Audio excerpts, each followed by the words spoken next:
Three news stories for you. Firstly, when Tigray Defense Force withdrew from Vuldia just 2 days ago, it blew up some bridges to stop Ethiopian National Defense Force and regional forces from chasing Tigray Defense Force.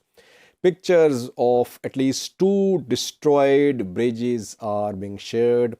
I have these pictures for you. The bridges have not been destroyed by airstrikes. They were blown up by Tigray Defense Force. And most experts confirm that the bridges were blown up by Tigray Defense Force. Secondly, Addis Standard was accused of being funded by the US. Accusation was made by Fana Broadcasting Corporation, FBC. 48 hours ago, Fana Broadcasting Corporation leveled these allegations. Now, Addis Standard has issued a statement. What is Addis Standard saying in the statement? And lastly, viewers, as Debretsion Gebremichael, Tigray's president, has confirmed that his forces have withdrawn from Amhara and Afar regions, what is the response of the UN and the US to this withdrawal? We have two statements. One is from US State Department, which is a video clip, and the other is also a video clip by UN spokesperson. UN Security Council is meeting on Ethiopia today. While I'm recording this video, meeting is about to start. About this meeting, we'll update you in the next video. What happened a few hours ago in terms of statements from the UN and US will share with you in the form of two video clips. Firstly, viewers, when Tigray Defense Force withdrew from Vuldia, it blew up two key bridges to stop ENDF and regional forces from chasing Tigray Defense Force. Which two bridges were blown up by Tigray Defense Force? Have a look at these pictures. These pictures are from a road which links Vuldia with Shafra. Shafra is in Afar, on Amhara-Afar border. The bridge was situated somewhere close to Chobe, and it was situated close to Haragobi as well. At a distance from Haragobi, the bridge is on an important road, Vuldia-Shafra road. This bridge was blown up by Tigray Defense Force when it started its withdrawal from Vuldia. Now, another set of pictures you can see. These pictures are from A2 highway, Vuldia, Kobo, Alamata highway, main road. Here again, a bridge was blown up by Tigray Defense Force. You can see the location of the bridge. So two bridges on two important roads linking Vuldia with some key areas were blown up by Tigray Defense Force to stop government forces from chasing Tigray Defense Force. Which road was taken by Tigray Defense Force after destroying these two bridges? Did TDF withdraw along Vuldia, Kobo, Alamata road? Or did it withdraw along Gashina, Lalibela, Sikota road? What I have learned, viewers, is that TDF blew up these two bridges, but they withdrew towards Lalibela, Gashina, Sikota road, Gashina, Lalibela, Sikota road, because we got confirmation from some locals that they saw large convoys of Tigray Defense Force retreating along the road towards Tigray. So I think the road used for withdrawal was Gashina, Lalibela, Sikota road. The two bridges, one linking Wuldia with Kobo and the other linking Wuldia with Chifra, were blown up by Tigray Defense Force to stop ENDF, Amhara and Afar forces from chasing Tigray Defense Force. Secondly, viewers, Addis Standard was accused by Fana Broadcasting Corporation, FBC, Ethiopian government-backed news outlet, of being funded by a US organization. Addis Standard has issued a statement. It says that all these allegations are false. Addis Standard is working for freedom of expression in Ethiopia. It is not backed by any party, any organization, and all accusations are false. Fana Broadcasting Corporation has leveled allegations against Addis Standard in the past as well.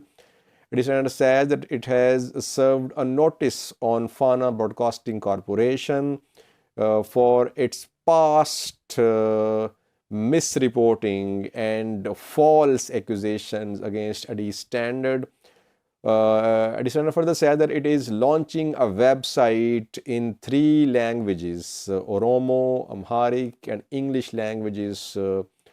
Maybe that is why a new campaign is being launched against Addis Standard. So, Addis Standard has rejected the allegations of Fana Broadcasting Corporation that Addis Standard is backed financially by the US government. Now, Ethiopian Media Authority and other institutions might investigate the accusations leveled by Fana Broadcasting Corporation that Addis Standard received around 75,000 US dollars from National Endowment for Democracy Foundation of the US in 2019.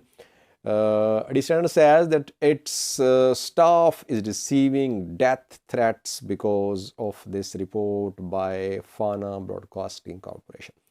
Now, lastly, viewers, UN Security Council is about to meet on Ethiopia. I think the meeting has started.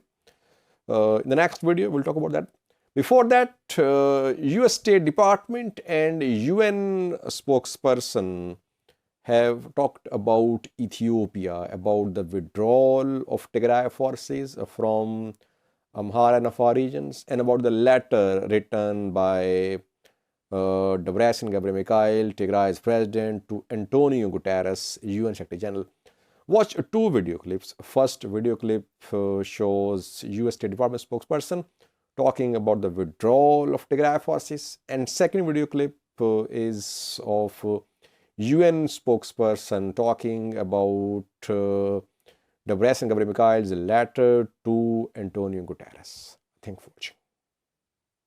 If I may, shifting a bit, another area there's a special envoy for in Ethiopia. Ambassador Feltman was there, I guess, a few weeks ago now. The situation seems to continue to unravel. What do you guys see in there? Any changes on the outlook? Any success in the mediation efforts on the part of Washington?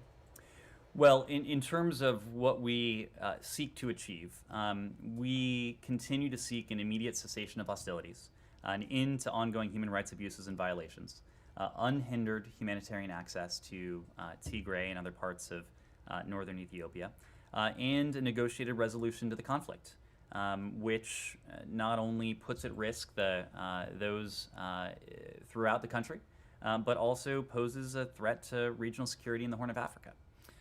We know that there is not a military solution to this conflict. And to that end, we support diplomacy as the first, the last, really the only option to resolve the ongoing conflict. We reiterate our call for the Ethiopian government to start a credible, inclusive national dialogue.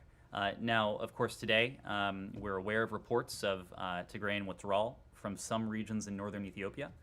We have long, as you know, urged a cessation of hostilities, including the return of TPLF forces to Tigray, We have long urged that humanitarian access I spoke to. We've long urged an end to human rights abuses and violations, and for a negotiated resolution to the conflict. So in fact, if we do see a movement of Tigrayan forces back into Tigray, that is something we would welcome. It's something we've called for, and we hope it opens the door to broader diplomacy. Ask about the situation in Tigray. I understand that, and I've seen a copy of the letter that was sent to the Secretary General from the Tigrayan authorities saying that they were going to withdraw. Do you have any comment on that? There's also been reports that government airstrikes have been continuing. So what would the reaction be to the decision to withdraw and the ongoing airstrikes from the Secretary General? Thanks. Well, regarding the letter from the Tigrayan People's Front leader, what I can say is that that's being studied right now. So we're looking at it. I don't have any immediate comment on that. Obviously, we are looking forward at, we would look positively at any efforts that can bring the fighting downwards and ultimately to bring it to a full halt. So